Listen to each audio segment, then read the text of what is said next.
Marcus was 11 years old when he made the decision that would quietly shape the entire course of his life, though he had no way of knowing that on a cold Tuesday afternoon in October, standing on the cracked asphalt shoulder of Route 9 with mud already soaking through his sneakers. He had been walking home from school alone, the way he always did. His backpack was heavy with textbooks he hadn't opened, his earbuds were in, and his mind was somewhere else entirely, the way 11-year-old minds tend to be. He was thinking about baseball tryouts on Friday, about whether his mother had remembered to buy the cereal he liked, about nothing important at all. Then he heard it. Beneath the thin thread of music in his ears, beneath the distant sound of passing trucks, a sound so broken and low it almost didn't register. Almost. He stopped walking. He pulled out one earbud and stood perfectly still on the side of the road, listening. The October wind moved through the dry grass along the ditch. A truck rumbled past, shaking the air. And then, in the silence after it, there it was again. Not a bark. Not quite a whimper. Something in between. Something that sounded less like an animal making noise and more like an animal trying very hard not to. Marcus stepped off the road and looked down into the ditch. The dog was enormous, even on his side. A German shepherd, fully grown, with a coat the color of dark timber and burnt gold. He was lying in 4 inches of muddy water at the bottom of the drainage ditch, and the moment Marcus saw the gash along his left shoulder, he understood why the animal wasn't moving. The wound was long and deep, running from the base of his neck down toward his front leg, the fur matted black with blood that had already begun to clot in the cold air. Something had hit him, a car, most likely, and he had dragged himself off the road and into the ditch, where he had simply stopped and waited. Most people would have kept walking. Marcus knew that, even at 11. He had seen adults step over things they didn't want to deal with his entire life. He understood, in the wordless way that children understand things, that stopping was a choice, and that not stopping was also a choice. He stood at the edge of the ditch for exactly 4 seconds. Then he climbed down. He didn't think about his school clothes. He didn't think about the cold water filling his sneakers or the mud pulling at his feet with every step. He crossed the narrow ditch bottom and crouched beside the dog, who turned his head slowly and looked at him with amber eyes that were exhausted and frightened and, underneath both of those things, deeply alert. The dog did not growl. He did not snap. He simply watched the boy come closer with those ancient, tired eyes, and something passed between them in that moment, something that had no name and needed none. Marcus pulled his hoodie off over his head. It was his favorite one, gray with a small baseball logo on the chest, soft from 2 years of washing. He pressed it firmly against the wound on the dog's shoulder, the way he had seen someone do on a television show once, and held it there with both hands. The dog flinched but didn't move. His breathing was shallow and fast, little white clouds rising from his nose in the cold air. Marcus reached into his jacket pocket with one hand, keeping the other pressed to the wound, and called his mother. She answered on the 3rd ring, her voice carrying that particular tiredness it held on weekday afternoons. He told her where he was, told her what he had found, told her what the wound looked like with the calm, factual precision of a boy who had already decided what needed to happen. There was a brief silence on the other end of the line. "Don't move him," she said. "I'll call Dr. Harmon." "Stay there." He stayed there. For 2 hours, he sat in the mud at the bottom of that ditch on the side of Route 9, holding his favorite hoodie against a stranger's dog while cars passed overhead and the October light dropped lower and colder around him. His arms ached. His hands went numb.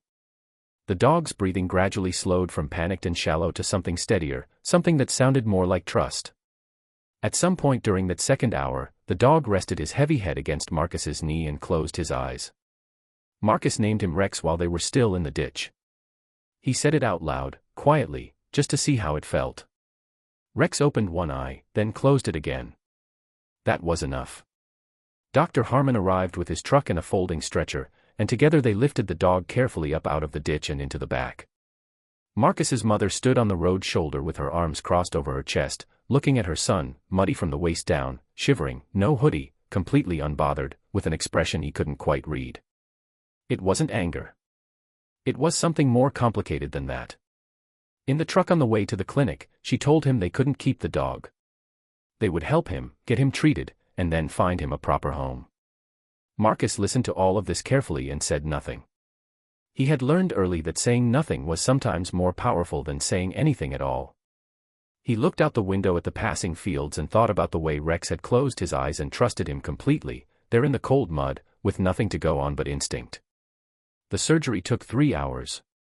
Dr. Harmon said the dog was approximately 4 years old, healthy underneath the injury, and extraordinarily lucky. He said whoever had been applying pressure to that wound had likely saved the animal's life. He looked at Marcus when he said it. Marcus nodded seriously, the way people do when they are receiving information they already knew. His mother paid the bill without discussing the cost. On the drive home, she said again that they would find Rex a good home. Marcus looked at her. Just looked at her, with those quiet, certain eyes that she had never quite been able to argue with, not since he was 3 years old and had first turned them on her. She sighed. She looked back at the road. Rex came home 10 days later, stitched and bandaged and moving carefully, with a plastic cone around his neck that he hated and a prescription that Marcus administered with more diligence than he had ever applied to homework. He set alarms. He kept a notebook. He tracked the healing with the focused attention of someone who understood that this was his responsibility now, fully and without condition. The cone came off after 2 weeks. The stitches dissolved.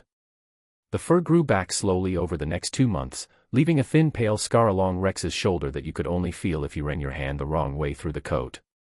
Marcus found it often, absently, the way you find something familiar. A landmark. A reminder. Rex slept at the foot of Marcus's bed from the first night.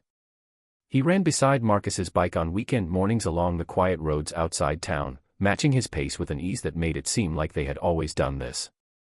He sat beside Marcus during homework, during dinner, during every unremarkable evening that slowly, gently became the texture of their life together. He was not a performing dog. He did not do tricks or seek applause. He was simply present, in the complete and unhurried way that certain dogs are present, as if they have decided, with full seriousness, that this one person is their purpose, and they intend to fulfill it without drama or distraction. Marcus grew up with Rex beside him. 7 years passed the way good years do, too quickly when you look back, but full and warm when you are inside them. Marcus grew taller, then broader, then quieter in the particular way that teenage boys grow quiet when they are turning into someone. Rex grew slower. His muzzle whitened first at the edges, then spread inward until his whole face wore that soft gray dignity that old dogs carry so well. He climbed stairs more carefully. He slept longer. But every morning, without fail, he was at the foot of the bed, waiting, steady, present. People often asked Marcus what kind of dog Rex was, as if the breed explained something. Marcus always said the same thing. He said Rex was the kind of dog who showed up when you needed him. He had no idea, then, how completely true that was.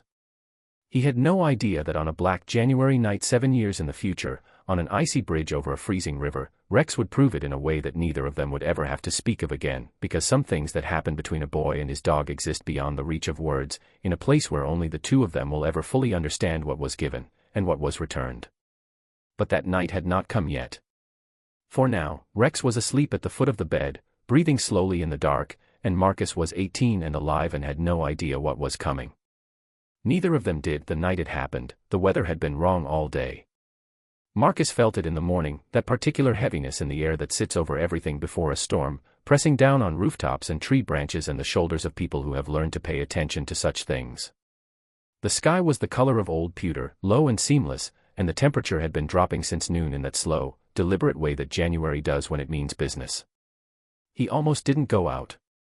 He had been sitting in the kitchen after dinner, jacket already on, keys already in his hand, when Rex padded in from the living room and sat down directly in front of the door. Not blocking it. Not growling.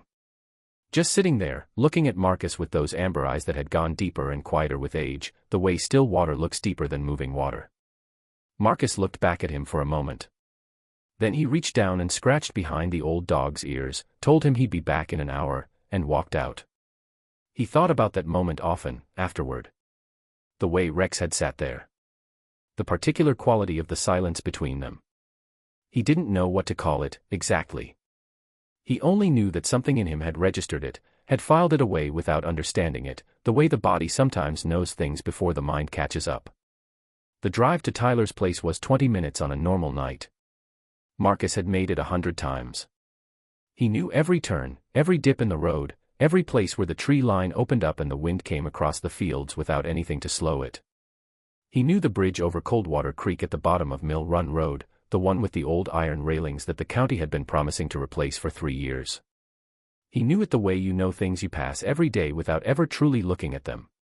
He knew it the way you know something right up until the moment it changes everything. The ice was invisible. That was the thing no one who hadn't experienced it could quite understand. There was no warning. No shimmer, no texture, no moment of recognition before it happened.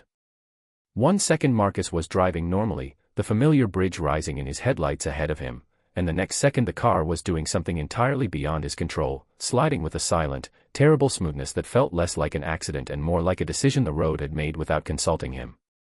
He turned the wheel. Nothing happened. He touched the brakes. Nothing happened.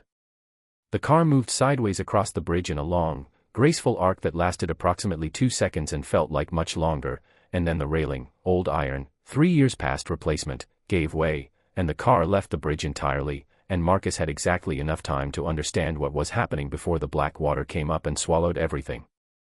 The cold was the first thing. Not pain. Cold doesn't feel like pain at first. It feels like every nerve in your body firing simultaneously, like being struck by something vast and absolute. The river water hit him at roughly 38 degrees Fahrenheit, and his body's response was immediate and total, a gasp that pulled water instead of air, a violent contraction of every muscle, a sudden and complete disorientation that stripped away up and down and left and right and replaced them with nothing but dark and cold and pressure. He didn't know which way the surface was. This was the detail that stayed with him longest in the weeks that followed. Not the crash, not the cold, not even what came next. The thing that stayed was that particular moment of not knowing, floating in black water with his lungs already burning, unable to find any reference point, any direction, any way to orient himself toward survival. It was the most alone he had ever felt in his life, and it lasted only a few seconds, and those few seconds were the longest of his 18 years. Then he felt the weight. Something pressed against his chest, firm, deliberate, unmistakably intentional. Not the random push of current or the bump of debris. Something that had purpose behind it. Something that knew where it was going and was taking him with it. Marcus grabbed for it instinctively, his hands finding fur, thick, cold, waterlogged fur, and he held on without thinking, without questioning, without anything except the most fundamental animal need to follow something that knew more than he did in that moment. Rex drove him upward. He was 13 years old and arthritic in both back hips and nearly blind in his left eye, and he drove Marcus upward through the black water of Coldwater Creek with everything he had, his powerful shoulders working against the current, his back legs churning, his whole ancient body committed to a single purpose with a focus so complete it left no room for anything else. Marcus felt the water lighten around him. Felt the pressure ease. Felt his hand break the surface and grab for something solid, and then he was pulling himself up onto a concrete support at the base of the bridge, coughing water and gasping in the freezing air, alive. Rex surfaced beside him. He was breathing hard, harder than Marcus had ever heard him breathe, even after long runs in his younger years. His legs were still moving in the water, but slower now, the urgency gone, replaced by something that looked like exhaustion so deep it had moved past exhaustion into somewhere quieter. Marcus grabbed him, hauled him up onto the concrete ledge, and held him there with both arms wrapped around the old dog's soaked body, both of them shaking violently in the January air. Marcus was shouting, he realized. He didn't know when he had started. Someone on the bridge above had seen the railing go, had already called it in, and now there were voices and lights moving above them, and the distant sound of sirens growing closer across the flat winter fields. Help was coming. Help was already almost there. He held Rex tighter and felt the dog's breathing against his chest. Felt the way it had changed. Slower now. Much slower. The hard, desperate rhythm of the water had settled into something long and deep and widely spaced, each breath arriving after a pause that lasted just a moment too long. Rex's head rested against Marcus's arm. His body had stopped shaking, not because he was warm, but because something had gone still inside him, some deep engine powering down with the particular piece of something that has finished what it came to do. His tail moved once. A single slow sweep against Marcus's leg, the way it had moved 1,000 times before in 1,000 ordinary moments, at the front door, at the foot of the bed, in the kitchen on weekend mornings. The same gesture. The same dog. Just quieter now. Just further away in some way that Marcus could feel but not explain. The paramedics came down to them. They wrapped Marcus in foil blankets and checked his vitals with practiced hands and spoke to him in the calm, measured voices of people trained to keep other people present. He answered their questions. His name, the date, how he was feeling.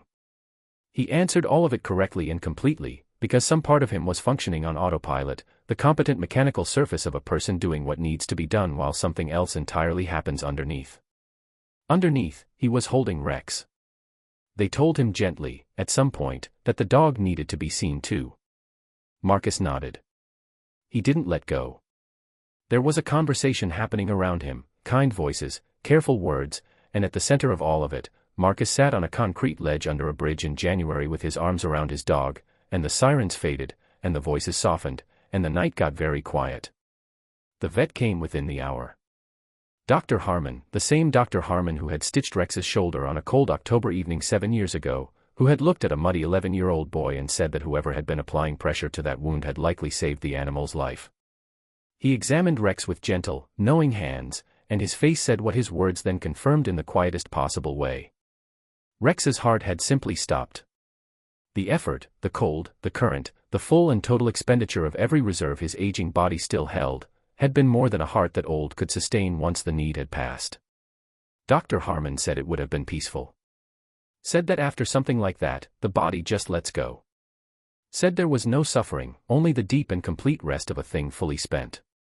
Marcus sat with him until morning. He sat on the riverbank in borrowed blankets while the January sky went from black to gray to the pale, thin blue of early dawn, and he held Rex the way Rex had once held him in the ditch on Route 9, quietly, completely, without any need for it to mean anything more than it already meant. He ran his hand through the old fur. He found the scar on the left shoulder, the thin pale line beneath the coat, and he rested his fingers there and did not move them. Some things complete themselves so perfectly that there is nothing left to add. Marcus understood that now, in the cold morning light beside the river, with Rex still and peaceful in his arms and the world beginning again around them both. He understood that what had happened between them, the ditch and the bridge, the hoodie pressed to a wound in the cold water, the boy who stayed and the dog who came back, was not a story about luck or coincidence or even love, though it was all of those things. It was a story about a debt paid in full. By both of them.